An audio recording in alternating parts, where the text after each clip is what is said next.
तो विश्व शांति के लिए एक ही मार्ग है, वो राजमाता अहिल्यादेवी होलकर के न्यायप्रिय विचारधारा।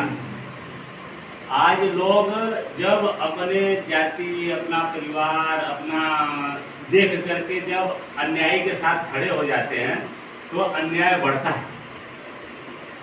तो इसलिए राजमाता अहिल्यादेवी होलकर की जो विचारधारा है कि अगर अन्यायी या अपराधी अगर आपका ही बेटा क्यों न हो, आपका ही भाई क्यों, आपका जाति वाला क्यों न हो, उसका आप विरोध करेंगे और न्याय के साथ खड़े होंगे, तभी विश्व में शांति हो पाएगी। इसी विचारधारा पर विश्व को चलने का आह्वान करता हूँ।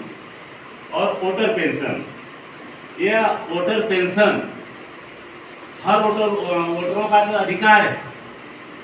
चूंकि लोकतंत्र में जो प्रत्याशी वोट लेता है और जीतता है तो उसको सारी सुविधाएं मिलती है, वेतन मिलता है, DA मिलता है, और उसके बाद जब रिटायर होता है 5 साल के बाद तो भी उसको जब तक जीता है तब तक उसको भत्ता मिलता है, पूरे परिवार को मिलता है।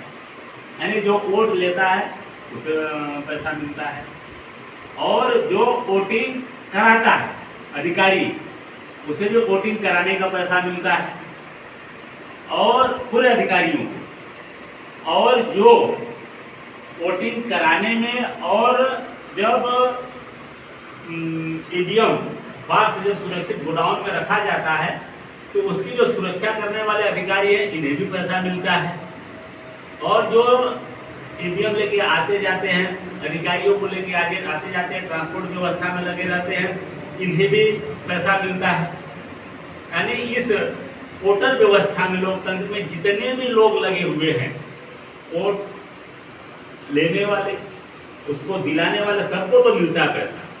लेकिन जो अपना बहुमूल्य वोट जो वोटर देता है उसे कुछ नहीं मिलता है। इसलिए वोटर पेंशन तो लागू होना ही होना चाहिए।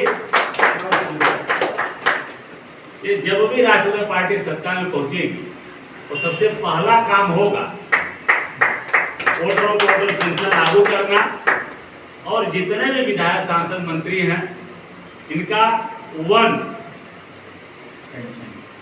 पेंशन की व्यवस्था करना।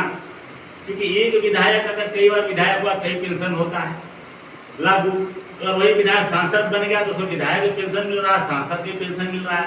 अरे भाई क्यों इतनी पेंशन क्यों? इनके सारे एक ही पेंशन रह करके बाकी सारी पेंशन बंद, और हर वोटरों की पेंशन और वोटर पेंशन चालू। राष्ट्रीय पार्टी पहली अपनी बैठक में पास करेगी। और आप के पाल वर्ल्ड चैनल को राष्ट्रीय पार्टी परिवार के तरफ से मैं बहुत बहुत शुभकामनाएं देता हूं, क्योंकि आपका यह चैनल जन जन तक जाकर के विश्व कल्याण की बात करता है, और साथ ही साथ राष्ट्रीय पार्टी की सारी गतिविधियों को जन जन तक पहुंचाता है।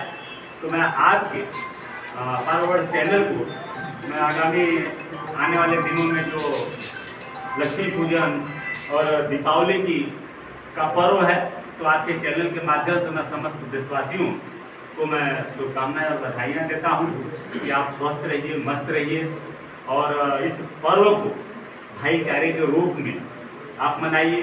और इसका उद्देश्य जो भी अगर वंचित है, गरीब है, शोषित है, मजदूर है, पीड़ित है, इनकी सच्ची सेवा करके ही अपना पर्व मनाइए। इसी शुभकामनाओं के साथ मैं अपनी वाणी विराम देता हूँ।